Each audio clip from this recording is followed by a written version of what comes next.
میشی دلتنگم، رو همه چشامو میبندم، من به تو علاقه‌مندم.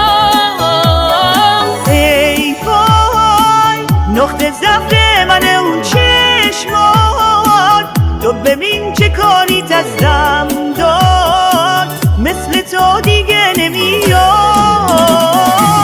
بلد حال منی، میدونی مال منی، عشق تو چشات یعنی، عشق اون چشات یعنی. پشت تو هر چی بگن از تو رسیده به